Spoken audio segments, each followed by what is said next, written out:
मेरे प्यारे बच्चों, अभी तक आपने देखा था बिहार बोर्ड हिंदी का आपका गोधली का प्रश्नोत्तर दिखाया था, कुछ कविता भी बताया।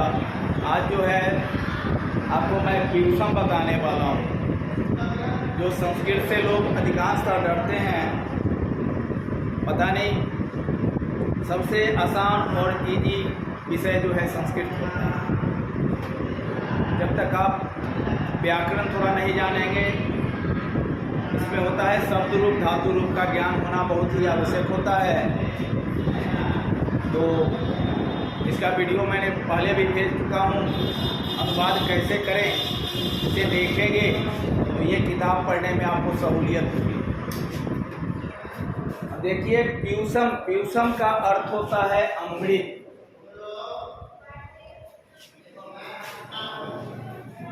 कोई भी पूछे प्यूसम होता क्या है, तब प्यूसम का अर्थ हो गया अमृत। और ये जो प्यूसम किताब है जो देख रहे हैं, इसमें मात्र 3 कहानी है। पहला कहानी है अलस कथा, जो विद्यापति द्वारा रचित है, पुरुष परीक्षा नामक ग्रंथ से संकलित है। ये कहाँ से लिया गया है तो लिखा हुआ है पुरुष परीक्षा नामक ग्रंथ से संकलित है। अब इसमें कुछ ऑब्जेक्टिव क्वेश्चन है। नाम का संस्कृत है और काम बिल्कुल हिंदी है। आप भी देखिए, मिथिला के मंत्री कौन था। जब आप कहानी पढ़ेंगे तो सारा चीज पता चल जाएगा। मिथिला का मंत्री जो था वीरेश्वर था, वीरेश्वर।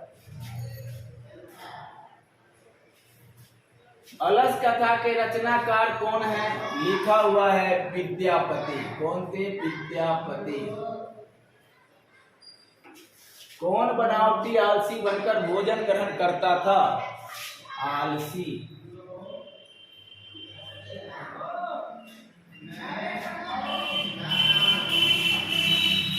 वहां कितने पुरुष सोए थे? प्रश्न होता है ऑब्जेक्टिव में, तो आपको बताना होगा 4। काफी भूख लगने पर कौन कुछ नहीं करता है? आलसी। धूर्त लोग क्या देखकर भाग गए? उत्तर है आग। चारों आलसी को कौन बाहर निकाला? उत्तर हो मंत्री। आलसियों का शरण किससे है?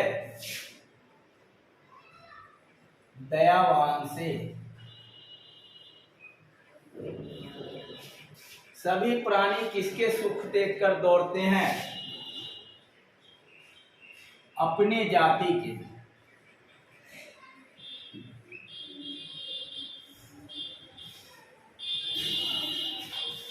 नीतिकार आलस को क्या मानते हैं? तो उत्तर है शत्रु। स्त्रियों की गति किससे है? तो पति से। बच्चों की गति किससे है? तो उत्तर है मां से। देखिए, पहले था बिहार बोर्ड संस्कृत जो पाठ पढ़ते थे, संस्कृत से प्रश्न उठता था, संस्कृत में उसका जवाब देना होता था। अब जो है बिहार बोर्ड इतना आसान कर दिया है कि नाम का है संस्कृत और काम देखिए कि मिथिला के मंत्री कौन था? तो वीरेश्वर। ये हिंदी हो गया। पहले यही क्वेश्चन होता था, मिथिला या मंत्री का, मिथिला के मंत्री कौन था? तब वीरेश्वर। अब ये खाली नाम है संस्कृत, पढ़ना है हिंदी। जरा इस कहानी को देखिए, कहानी में क्या लिखा गया है। यह जो है अलस कथा विद्यापति द्वारा रचित है और ये पुरुष परीक्षा नामक ग्रंथ से लिया गया है। और पुरुष परीक्षा जो है, जो ग्रंथ है, इसमें सरल संस्कृत भाषा में, आसान भाषा में कथा के द्वारा विभिन्न मनुष्यों के महत्व का वर्णन किया गया है और उनके जो अवगुण होता है उसको दूर हटाने के लिए यह जो है शिक्षा देती है। और विद्यापति जो थे वो मैथिली कवि थे। विद्यापति कौन कवि थे? तब मैथिली कवि थे। इतना ही नहीं, मैथिली कवि होने के साथ साथ ये संस्कृत भाषा के भी अनेक ग्रंथों को लिखे थे, जैसा कि इनके विषय में ये कहानी में देखने को मिलता है। और ये जो आप पाठ अभी कहानी पढ़ेंगे ये व्यंग्यात्मक है, जिसको हास्यवाद बोलेंगे। ये हास्यवाद कहानी है और नीतिकार जो है आलस को दुश्मन मानते हैं। अब देखिए यहाँ से कहानी आपका शुरू होता है कि मिथिला में वीरेश्वर नामक मंत्री था जो दानशील और दयावान था। वह प्रतिदिन अनाथों को और गरीबों को भोजन वस्त्र देता था। उसी बीच ये आलसियों को भी भोजन और वस्त्र देता था, क्योंकि वीरेश्वर दानशील और दयावान था, तो उसके नजर में यह मालूम था कि पेट में काफी भूख लगता है ना, तो आलसी कोई काम नहीं करता है, और जो गरीब हैं, अनाथ हैं, भूख लगने पर कोई ना कोई काम कर लेते हैं और अपना पेट भर लेते हैं। उसके बाद इस प्रकार के लाभ को सुनकर बड़े बड़े पेट वाले लोग वहां जमा हो गए। क्यों?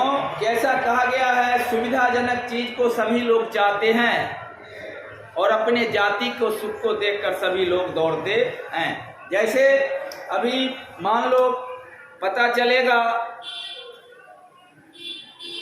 कि सरकार के द्वारा कोई फंड आया है गांव में वितरण करने के लिए, अगर झूठा बोल दो ना तो देखो जो भी आदमी सुनेंगे सब दौड़े जाएंगे कि ये फंड का लाभ हम भी उठावे। बाद फिर होता है आलसी को सुख को देखकर जो तेज लोग थे ना, वो भी बनावटी आलसी बन जाते हैं और भोजन ग्रहण करना शुरू करते हैं। उसके बाद वो आलस के रहने का जो घर था उसमें मंत्री के द्वारा सोचा गया बहुत रुपया खर्च होता है। केवल राजा का कहना है कि हमारे राज्य में जो गरीब हैं, अनाथ हैं, उनको भोजन और वस्त्र दो, लेकिन यहाँ दिन पर दिन जो है भीड़ इकट्ठा होते जा रहा है। तो अगर वास्तव में ये लोग आलसी हैं तो हम इसका परीक्षा करते हैं, ऐसा सोचकर मंत्री जो है सोए हुए आलसियों के घर में आग लगा दिया और जाकर बैठ गया। उसके बाद जब घर में आग लगा तो तेज लगा हुआ आग को देखकर जितने भी धूर्त लोग थे, तेज लोग थे, वो भाग गए। बाद में जो तोंद वाले थे, बड़े बड़े पेट वाले थे, वो भी भाग गए और 4 पुरुष वहां सोए के सोए रह गए। उसमें से पहला जो पुरुष है अपने मुंह से चादर को हटाता है और कहता है कैसा हल्ला है, और फिर मुंह को ढक लिया और सो गया।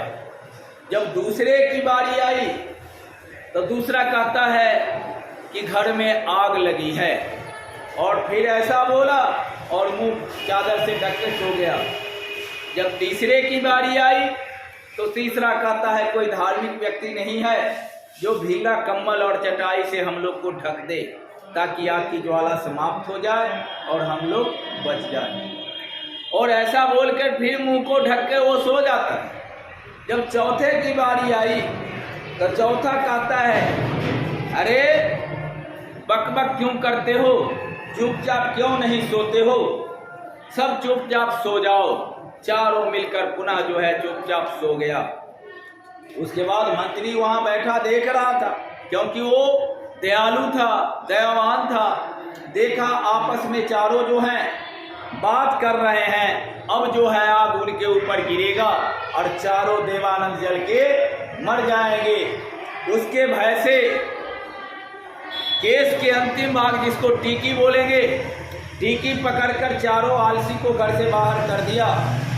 और उसी समय मंत्री के द्वारा एक श्लोक पढ़ा गया, पतिरेव गति स्त्री नाम बाला नाम जननी गति न आलसा नाम कांचिक लोके कार्मिकम बिना।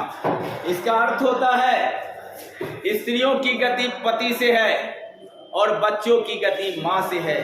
आलसियों की गति दयावान के अलावा किसी से नहीं है। आप सब देखते होंगे, जिसकी मम्मी मुंह के जोर, उसका पप्पा होंगे मुंह के कमजोर। यानी स्त्रियों की गति जो है पति से है। ये गांव में, समाज में आप देखते होंगे, अगर आपके पापा मुंह के कमजोर हैं ना, तो आपकी मम्मी मुंह के जोर हो। और बच्चों की गति माँ से है। जिसकी मम्मी पढ़ी लिखी होगी ना, उसका बेटा बेटी कभी अनपढ़ नहीं हो सकती। नहीं, मम्मी अनपढ़ है, पापा पैसा भेज दिए, मम्मी एगो अपनो टीवी लगा ही ना, टीवी लगा लिए। मम्मी जल्दी जल्दी खाना बना ही ना, खाना बना लिए, खा लिए। मम्मी के उस सीरियल देख, चालू कर दी। क्या है? अनपढ़ है मम्मी।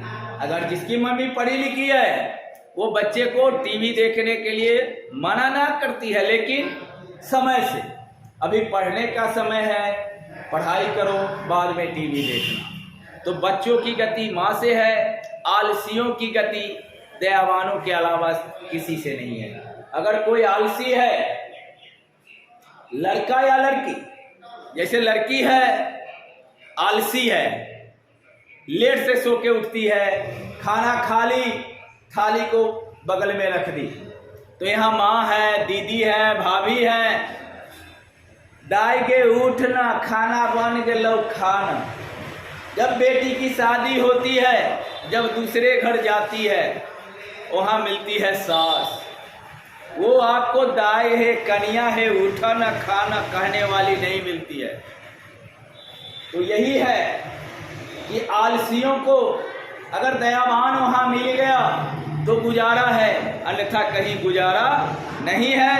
यही बताया गया है। अंत में जो है मंत्री वीरेश्वर जो है चारों आलसियों को काफी धन दौलत दिया।